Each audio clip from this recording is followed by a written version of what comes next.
ಮುಖ್ಯಮಂತ್ರಿ ಸಿದ್ದರಾಮಯ್ಯ ಅವರು ಬುರ್ಕಾ ಬ್ಯಾನನ್ನು ತೆರವುಗೊಳಿಸ್ತೀವಿ ಅಂತ ಹೇಳಿದರು ಅಂಥದ್ದು ಈಗ ವಿವಾದ ಆಗಿದೆ. ಈಗ ಬಿ ಜೆ ಪಿಯವರೆಲ್ಲ ಎದ್ದು ಕೂತಿದ್ದಾರೆ, ಇಲ್ಲೆಲ್ಲ ಬುರ್ಕಾ ಬ್ಯಾನನ್ನು ತೆರವುಗೊಳಿಸಿದರೆ ನಾವು ಕೇಸರಿ ಶಾಲ್ ಹಾಕ್ಕೊಂಡು ಬರ್ತೀವಿ, ಕೇಸರಿ ಶಾಲ್ ಹಾಕ್ಕೊಂಡು ಬರೋಕ್ಕೆ ನಮ್ಮ ಸ್ಟೂಡೆಂಟ್ಗಳಿಗೆ ಹೇಳ್ತೀವಿ ಅನ್ನೋಂಥ ಮಾತನ್ನು ಹೇಳಿದ್ದಾರೆ. ಈಗ ಬಿ ಜೆ ಪಿ ಅಧ್ಯಕ್ಷರಾಗಿರೋರು ವಿಜಯೇಂದ್ರ ಅವರು, ಬಿ ವೈ ವಿಜಯೇಂದ್ರ ಅವರು ಯಡಿಯೂರಪ್ಪರವರ ಮಗ, ಎಲ್ರಿಗೂ ಗೊತ್ತಿದೆ, ಅವ್ರ ಪುತ್ರ. ಸೊ ಅವರ ಕಾಲದಲ್ಲಿ ಈಗ ಬಿ ಜೆ ಪಿ ಬುರ್ಕಾಕ್ಕೆ ವಿರೋಧ ವ್ಯಕ್ತಪಡಿಸ್ತಾ ಇದೆ, ಬಿ ಜೆ ಪಿ ಬುರ್ಕಾಕ್ಕೆ ಜೋರಾಗಿ ವಿರೋಧ ವ್ಯಕ್ತಪಡಿಸ್ತಾ ಇದೆ. ಆಯಿತು,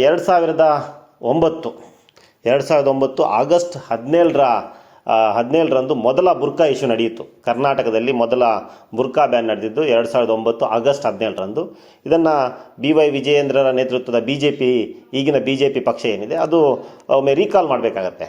2009 ಆಗಸ್ಟ್ 17ರಲ್ಲಿ ಅವತ್ತಿನ ಸರ್ಕಾರ ಇದ್ದದ್ದು ಬಿ ಎಸ್ ಯಡಿಯೂರಪ್ಪ ನೇತೃತ್ವದ ಬಿ ಜೆ ಪಿ ಸರ್ಕಾರನೇ ರಾಜ್ಯದಲ್ಲಿ ಅಸ್ತಿತ್ವದಲ್ಲಿತ್ತು. ಮಂಗಳೂರಿನ ಬಂಟ್ವಾಳದಲ್ಲಿ SVS ಅನ್ನುವಂಥ ಕಾಲೇಜಲ್ಲಿ ಆಯಿಷಾ ಆಸ್ಮಿನ್ ಅನ್ನುವಂತಹ ಒಬ್ಬಳು ಹುಡುಗಿ ಬುರ್ಕಾ ಹಾಕ್ಕೊಂಡು ಬರ್ತಾ ಇದ್ಲು ಅನ್ನೋ ಕಾರಣಕ್ಕಾಗಿ ಫೈನಲ್ ಬಿಕಮ್ನ ಒಬ್ಬ ಹುಡುಗಿಯನ್ನು ತರಗತಿಯಿಂದ ಹೊರಗಿಡಲಾಯಿತು. ನಮಗೆ ಆ ವಿಷಯ ಗೊತ್ತಾಯಿತು. ನಾನು, ಸುದೀಪ್ ತೋಮಂಡಲು, ವಿನೋಬಾ ಕೇಟಿ, ಈ ರೀತಿ ಶ್ರೀನಿಧಿ ಅಡಿಗ, ಈ ರೀತಿ ಒಂದಷ್ಟು ಪ್ರಗತಿಪರ ಪತ್ರಕರ್ತರ ಗುಂಪು ಆ ಕಾಲೇಜಿಗೆ ಭೇಟಿ ಕೊಟ್ಟ ನಂತರ ಅಲ್ಲಿ ವಿಷಯವನ್ನೆಲ್ಲ ಸಂಗ್ರಹಿಸಿ ಬುರ್ಕಾ ಇಶ್ಯೂ ಮಾಡುವಂಥ ಅವಶ್ಯಕತೆಯೇ ಇಲ್ಲದೇ ಇದ್ದರೂ ಕೂಡ ಆಯಿಷಾ ಆಸ್ಮಿನ್ ಅನ್ನುವಂತಹ ಮುಸ್ಲಿಂ ಹುಡುಗಿಯನ್ನು ಬುರ್ಕಾ ಹಾಕ್ಕೊಂಡು ಬರ್ತಾ ಇದ್ದಾಳೆ ಅನ್ನುವಂಥ ಒಂದೇ ಒಂದು ಕಾರಣಕ್ಕೆ, ಆಕೆಯ ವಸ್ತ್ರದ ಕಾರಣಕ್ಕೆ ಆಕೆಯನ್ನು ಶಾಲೆಯಿಂದ ಹೊರಗಿಡಲಾಗಿದೆ ಅನ್ನುವಂಥ ಸುದ್ದಿಯನ್ನು ನಾವು ಪ್ರಸಾರವನ್ನು ಮಾಡಿದ್ವಿ.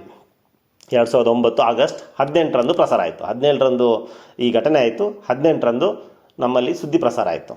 ಇಷ್ಟು ಚಾನಲ್ಲು, ಇಷ್ಟು ಪತ್ರಿಕೆಗಳು ಸುದ್ದಿ ಪ್ರಸಾರ ಆಯಿತು. ದೊಡ್ಡ ಇಶ್ಯೂ ಆಯಿತು. ರಾಷ್ಟ್ರೀಯ ಮಟ್ಟದಲ್ಲಿ ಚರ್ಚೆಗಳಾದವು. NDTV ಅಂತ ಚಾನಲ್ಗಳು ಇಡೀ ದಿನ ಚರ್ಚೆಯನ್ನು ಮಾಡಿದ್ವು. ಕೊನೆಗೆ ಆಗ ಕೇಂದ್ರದಲ್ಲಿ UPA ಸರ್ಕಾರ ಇತ್ತು, ರಾಜ್ಯದಲ್ಲಿ BS ಯಡಿಯೂರಪ್ಪ ನೇತೃತ್ವದ BJP ಸರ್ಕಾರ ಇತ್ತು. ಅಂತಿಮವಾಗಿ BS ಯಡಿಯೂರಪ್ಪ ನೇತೃತ್ವದ BJP ಸರ್ಕಾರವೇ ಒಂದು ನಿರ್ಧಾರಕ್ಕೆ ಬಂತು. ಇಲ್ಲ, ಮುಸ್ಲಿಂ ಹುಡುಗಿಯರು ಕಲಿಬೇಕು, ಮುಸ್ಲಿಂ ಹುಡುಗಿಯರಿಗೆ ಶಿಕ್ಷಣ ಮೊದಲ ಆದ್ಯತೆ ಆಗಬೇಕು. ಆ ಕಾರಣಕ್ಕಾಗಿ ಅವರು ಯಾವ ವಸ್ತ್ರವನ್ನು ತೊಟ್ಟಿದ್ದಾರೆ, ಅವರ ಧಾರ್ಮಿಕ ನಿಲುವುಗಳೇನು, ಇವ್ಯಾವುದೂ ಕೂಡ ಅಗತ್ಯ ಇಲ್ಲ.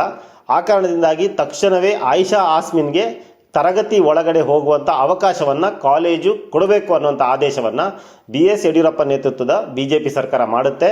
ಮತ್ತು ಆ ರೀತಿಯ ಸಂದೇಶವನ್ನು ಮಂಗಳೂರು ಜಿಲ್ಲಾಡಳಿತಕ್ಕೆ ಸರ್ಕಾರ ಕಳಿಸುತ್ತೆ. ತಕ್ಷಣ ಜಿಲ್ಲಾಧಿಕಾರಿ ಮತ್ತು ಯೂನಿವರ್ಸಿಟಿಯ ಕುಲಪತಿಗಳು ಸಭೆಯನ್ನು ಮಾಡಿ ಆಯಿಷಾ ಆಸ್ಮಿನ್ ಅವರನ್ನು ಕೂಡ ಕರೆಸಿಕೊಂಡು ಒಂದು ಆದೇಶವನ್ನು ಮಾಡ್ತಾರೆ. ಯಾವುದೇ ಇದು ಅಲ್ಲಿನ ಕಾಲೇಜಿಗೆ, SVS ಕಾಲೇಜಿಗೆ ಆದೇಶವನ್ನು ಮಾಡ್ತಾರೆ. ಯಾವುದೇ ಕಾರಣಕ್ಕೂ ಆಯಿಷಾ ಆಸ್ಮಿನ್ ಅನ್ನುವಂತಹ ವಿದ್ಯಾರ್ಥಿನಿಯನ್ನು ನೀವು ಕಾಲೇಜಿಂದ ಹೊರಗೆ ಹಾಕಬಾರ್ದು ಮತ್ತು ಅವಳಿಗೆ ಬುರ್ಕಾ ಸಹಿತವಾಗಿ ತರಗತಿಗೆ ಹಾಜರಾಗುವಂಥ ವ್ಯವಸ್ಥೆಯನ್ನು ಮಾಡಬೇಕು ಅನ್ನೋಂಥ ಆದೇಶವನ್ನು ಮಾಡ್ತಾರೆ. ಇದು ನಡೆದಿದ್ದು ಕಾಂಗ್ರೆಸ್ ಸರ್ಕಾರದ ಅವಧಿಯಲ್ಲ, ಇದು BJP ಸರ್ಕಾರದ ಅವಧಿಯಲ್ಲಿ ನಡೆದಿರುವಂಥ BS ಯಡಿಯೂರಪ್ಪನವರು ಮುಖ್ಯಮಂತ್ರಿ ಆಗಿದ್ದಾಗ ನಡೆದಂಥ ಘಟನೆ.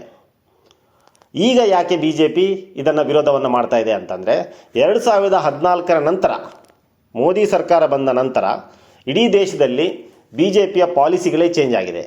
ಈ ಹಿಂದೆ RSS ಮತ್ತು ಅದರ ಅಜೆಂಡಾಗಳನ್ನು BJP ಅಷ್ಟು ನೇರವಾಗಿ ಅದನ್ನು ಸರ್ಕಾರದ ಮೂಲಕ ಜಾರಿ ಮಾಡ್ತಾ ಇರಲಿಲ್ಲ. ಒಂಥರ ಹಿಡನ್ ಆಗಿ ಜಾರಿ ಮಾಡ್ತಾ ಇತ್ತು. ಆದರೆ ನಮಗೂ RSSಗೂ ಸಂಬಂಧ ಇಲ್ಲ, ನಾವು ಪ್ರತ್ಯೇಕವಾದಂಥ ಪೊಲಿಟಿಕಲ್ ಪಾರ್ಟಿ, RSS ಪ್ರತ್ಯೇಕವಾದಂಥ ಸಂಘಟನೆ ಅನ್ನುವಂಥದ್ದನ್ನು BJP ಪದೇ ಹೇಳ್ತಾ ಇತ್ತು. ಅದು ಚರ್ಚಿ ದಾಳಿಯ ಸಂದರ್ಭದಲ್ಲಂತೂ ನಮಗೂ ಬಜರಂಗ ದಳಕ್ಕೂ ಸಂಬಂಧವೇ ಇಲ್ಲ ಅನ್ನುವಂಥದ್ದನ್ನು ಘಂಟಾಘೋಷವಾಗಿ ಹೇಳ್ತು. ಬೇರೆ ಕೋಮುಗಲಭೆಗಳ ಸಂದರ್ಭದಲ್ಲೂ ಕೂಡ ನಮಗೂ RSSಗೂ ಸಂಬಂಧವೇ ಇಲ್ಲ ಅನ್ನುವಂಥ ಮಾತನ್ನು BJP ಹೇಳ್ತಾ ಇತ್ತು.